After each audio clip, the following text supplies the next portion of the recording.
Hi everyone. ఈరోజు మనం చూడబోయే topic multi stage graph. So దీనికి ముందు మనం చూసిన టాపిక్ డైనమిక్ ప్రోగ్రామింగ్. ఈ డైనమిక్ ప్రోగ్రామింగ్లో నెక్స్ట్ అంటే dynamic programming with greedy approach అనేది ఎలా అండ్ దాంట్లో మనం ఏ రూల్స్ ఫాలో అవ్వాలి అనేది మనం క్లియర్గా డైనమిక్ ప్రోగ్రామింగ్ ఇంట్రడక్షన్లో చూసాం. టుడే కాన్సెప్ట్ వచ్చేసరికి multi stage graph. This is very very important for your semester exams. ఇది మల్టీ స్టేజ్ గ్రాఫ్లో మనం డిఫరెంట్ ఎగ్జాంపుల్స్ మనం అడగడం జరుగుతుంది అండ్ వాటిని నీట్గా మీకు ఎక్స్ప్లెనేషన్ ఈచ్ అండ్ ఎవ్రీథింగ్ నేను ఈ వీడియోలో అండ్ కమింగ్ వీడియోస్లో నేను ఎక్స్ప్లెయిన్ చేస్తాను. ఇంకా మన ఛానల్ సబ్స్క్రైబ్ చేసుకోకపోతే సబ్స్క్రైబ్ చేసుకోండి. సో మల్టీ స్టేజ్ గ్రాఫ్ అనేది ఫస్ట్ గ్రాఫ్స్ అంటే మనకి 2 టైప్స్ ఆఫ్ గ్రాఫ్స్ ఉంటాయి. అదేమిటి? Directed graph, undirected graph. Multi stage graph అనేది ఏ టైప్ ఆఫ్ గ్రాఫ్ అంటే it is a directed graph. Each and every directed గ్రాఫ్లో మనం ప్రతి గ్రాఫ్లో వెర్టిసెస్ అండ్ ఎడ్జెస్ 2 థింగ్స్ తీసుకుంటాం. ఈ వెర్టిసెస్ అండ్ ఎడ్జెస్ కాంబినేషన్లో మనం ప్రతి ఎడ్జ్కి ఒక వెయిట్ అనేది ఇస్తూ వెళ్తాం. సో దానికోసం ఇక్కడ మల్టీ స్టేజ్ గ్రాఫ్ అనేది first directed graph and weighted graph. ఇక్కడ వెర్టిసెస్ అనేవి ఏం చేస్తున్నామంటే సీక్వెన్స్ ఆఫ్ డిస్జాయింట్ స్టేజెస్ కింద మనం డివైడ్ చేస్తున్నాం. సీక్వెన్స్ ఆఫ్ డిస్జాయింట్ స్టేజెస్ కింద మనం అరేంజ్ చేస్తున్నాం. ఎందుకు సీక్వెన్స్ ఆఫ్ డిస్జాయింట్ స్టేజెస్ అని ఎందుకు చెప్తున్నాం? మనం ఆల్రెడీ ఆప్టిమాలిటీ గురించి చెప్పుకున్నప్పుడు each and everything in a sequence form అని చెప్పుకున్నాం ఆప్టిమాలిటీ. సో అలా మనం ఇక్కడ ఈచ్ అండ్ ఎవ్రీ స్టేజెస్ని అక్కడ డిస్జాయింట్ స్టేజెస్గా మనం ఒక సీక్వెన్స్ ఫార్మేషన్లో అరేంజ్ చేయడం జరుగుతుంది. సో ఇక్కడ ఎడ్జెస్ అనేవి కంప్లీట్గా మనం ఒక సీక్వెన్షియల్ ఫ్లోలో 1 స్టేజ్ నుంచి ఎనదర్ స్టేజ్కి, ఆ ఎనదర్ స్టేజ్ అనేది ఎక్కడో ఉన్న స్టేజ్కి మనం రీచ్ అవ్వం. ఎగ్జాక్ట్ నైబర్ స్టేజ్ ఏదైతే ఉందో అంటే ఎగ్జాక్ట్ నెక్స్ట్ స్టేజ్ ఏదైతే ఉందో దానికి మనం వన్ బై స్టెప్ మూవ్ అవుతూ వెళ్తాం. నెక్స్ట్ ఇక్కడ ఏ ఎడ్జెస్ అయితే వెర్టిసెస్కి మధ్యలో no edges exist between the vertices of the same stage or backward or previous stages. So ఇక్కడ సేమ్ స్టేజ్లో బ్యాక్వర్డ్ టు ప్రీవియస్ స్టేజెస్ ఎక్కడా కూడా సేమ్ ఎడ్జెస్ అనేవి మనం తీసుకోం. డిఫరెంట్ ఎడ్జెసే ఉంటాయి, డిఫరెంట్ ఫార్మేషన్స్, డిఫరెంట్ స్టేజెస్ అనేవి ఉంటాయి. సో అసలు ఇక్కడ కొత్తగా మనకి వినిపించే వర్డ్ స్టేజ్ అంటే ఏంటి అవన్నీ కూడా మనం ఒక ఎగ్జాంపుల్ తీసుకుని ఒక ప్రాబ్లం ఎక్స్ప్లెయిన్ చేసినప్పుడు మీకు క్లియర్గా అర్థమవుతుంది. So generally graph is define G = V, E collection of vertices and edges. So each and every 2 vertices మధ్యలో కనెక్ట్ చేసే ఒక లైన్ ఏదైతే ఉందో దాన్నే మనం ఎడ్జ్ అని చెప్పి కాల్ చేస్తాం. సో దీన్ని పార్టీషన్ చేస్తున్నాం అంటున్నాం. ఎందుకంటే ఒక సీక్వెన్స్ ఆఫ్ డిస్జాయింట్ స్టేజెస్ కింద మనం ఫామ్ చేసుకుంటూ సీక్వెన్స్ ఆఫ్ సెట్స్ని ఫామ్ చేసుకుంటున్నాం. So that is K is > 2 ఫార్మేషన్లో డిస్జాయింట్ సెట్స్ అనేవి మనం ఫామ్ చేసుకుంటాం. ఫర్ ఎగ్జాంపుల్ K స్టేజెస్ అంటే టోటల్ వెర్టిసెస్ V అయితే V1 to VK అనేవి టోటల్ డిస్జాయింట్ సెట్స్ అవుతాయి. And starting vertices and last vertices ఏవైతే ఉన్నాయో వాటికి ఎగ్జాక్ట్గా 1 వెర్టెక్స్ ఈచ్ వచ్చేటట్టుగా 2 స్టార్టింగ్ అండ్ ఎండింగ్ వాటిని తీసుకుంటాం. అంటే starting point and ending point ఈ 2 different stages. This is the first stage, this is the last stage.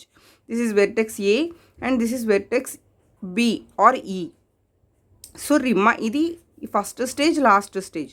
Remaining స్టేజెస్లో మీకు ఎన్ని నెంబర్ ఆఫ్ వెర్టిసెస్ ఉన్నా ఫస్ట్ అండ్ లాస్ట్ స్టేజెస్లో మాత్రం ఓన్లీ 1 వెర్టిసెస్ మాత్రమే ఉండేటట్టు మనం చూసుకుంటాం.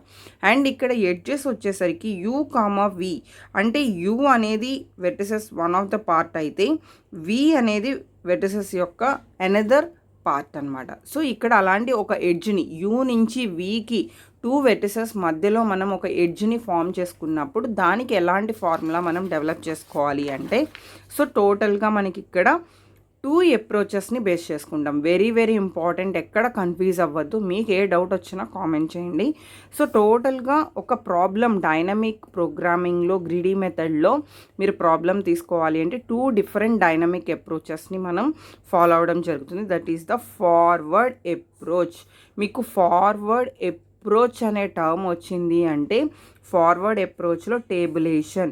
ఎప్పుడు టేబులేషన్ యూజ్ చేసామో that is follows bottom up pattern. So bottom up ప్యాటర్న్లో టేబులేషన్లో ఫార్వర్డ్ అప్రోచ్, ఇక్కడ ఫార్వర్డ్ ఉంది, ఇక్కడ బాటమ్ అప్ ఉంది. చాలామంది కన్ఫ్యూజ్ అవుతారు. నాకు చాలామంది కామెంట్స్ కూడా ఈ పాయింట్ దగ్గర కన్ఫ్యూజ్ అవుతున్నామని చెప్పి చాలామంది డౌట్ రేస్ చేశారు. ఫార్వర్డ్ అప్రోచ్, బ్యాక్వర్డ్ అప్రోచ్ అనేది మీరు గుర్తుపెట్టుకుంటే, ఫార్వర్డ్ అప్రోచ్లో tabulation is the main procedure and forward approach follows bottom up approach, bottom up pattern. Backward approach తీసుకుంటే that is memoization and it follows top down approach. Okay, so first forward approach is nothing but tabulation is nothing but bottom up pattern. Bottom up pattern అంటే ఏంటి?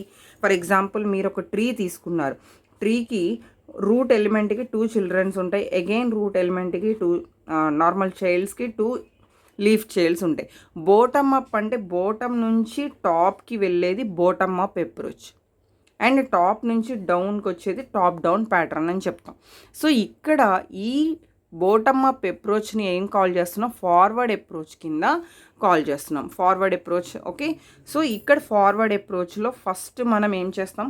From the destination to the source, అంటే once డెస్టినేషన్కి reach అయిన తర్వాత destination నుంచి సోర్స్కి మనం try చేస్తున్నాం, minimum cost find out చేయడానికి try చేస్తున్నాం. So that is the bottom up pattern.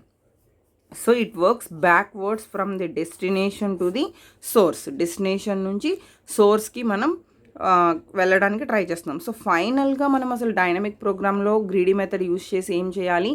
Minimum cost అనేది క్యాలిక్యులేట్ చేయాలి. ఆ మినిమం కాస్ట్ అనేది ఒక డైరెక్టెడ్ వెయిటెడ్ గ్రాఫ్కి మనం ఒక మినిమం కాస్ట్ అనేది ఫైండ్ అవుట్ చేస్తున్నాం. So dynamic program greedy methods, which type of methods అంటే మినిమం కాస్ట్ని ఫైండ్ అవుట్ చేసే algorithms. So it is finding minimum cost to reach the destination నుంచి సోర్స్కైనా, సోర్స్ నుంచి డెస్టినేషన్కైనా మీరు ఏ అప్రోచ్ తీసుకున్నా మన టార్గెట్ ఒక్కటే, that is minimum cost finding.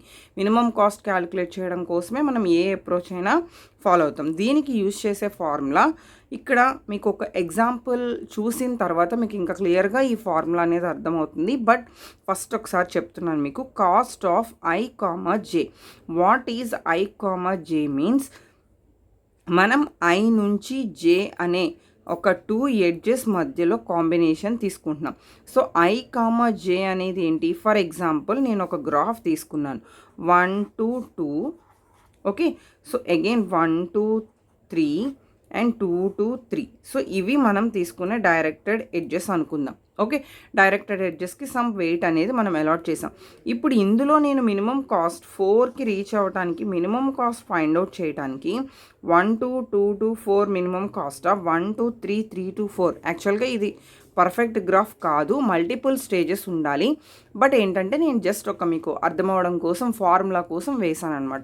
So ఇలాంటి మల్టిపుల్ స్టేజెస్లో మనం ఇంకా డిఫరెంట్ మల్టిపుల్ స్టేజెస్ ఉన్నప్పుడు మనం ఎలా ఫైండ్ అవుట్ చేయాలి? What is the cost of I, J అంటే మనం U, V, I, J అనే 2 ఎడ్జెస్ తీసుకున్నప్పుడు ఆ 2 ఎడ్జెస్కి రిగార్డింగ్గా ఉన్న కాస్ట్ అండ్ దానికి రిగార్డింగ్గా ఉన్న స్టేజ్, ఈ స్టేజ్ అండ్ కాస్ట్ని బేస్ చేసుకుని మనం క్యాలిక్యులేట్ చేయాల్సి వస్తుంది. That is tabulation forward approach. మనం ఏ ప్యాటర్న్ ఫాలో అవుతున్నాం? బాటమ్ అప్ ప్యాటర్న్ ఫాలో అవుతున్నాం. అండ్ ద నెక్స్ట్ వన్ వచ్చేసరికి బ్యాక్వర్డ్ అప్రోచ్లో it calculates again the minimum cost to reach a vertex from the initial source stage to the destination stage. This is follows top down pattern. Top down pattern means మనం పైన route element నుంచి, source నుంచి మనం డెస్టినేషన్కి start చేస్తాం. Source నుంచి డెస్టినేషన్కి reach అవ్వడానికి formula again cost of I, J. Minimum cost value find out చేస్తాం కాబట్టి cost of I - 1 and C of L, J. నేను వన్స్ ఒక ప్రాబ్లం ఎక్స్ప్లెయిన్ చేసిన తర్వాత మీకు ఆ ఫార్ములా ఎలా వచ్చింది అనేది మీకు ఇంకా క్లియర్గా ఎక్స్ప్లెయిన్ చేస్తాను. కమింగ్ నెక్స్ట్ వీడియోలో ఫార్వర్డ్ అప్రోచ్కి సంబంధించి వెరీ వెరీ ఇంపార్టెంట్, మనకి రెగ్యులర్గా ఎగ్జామ్స్లో కానీ చాలా టెక్స్ట్ బుక్స్లో మనకి ఇచ్చిన క్వశ్చన్ ఒక డయాగ్రామ్ తీసుకుని అది మీకు నెక్స్ట్ క్లాస్లో ఎక్స్ప్లెయిన్ చేస్తాను. Thank you.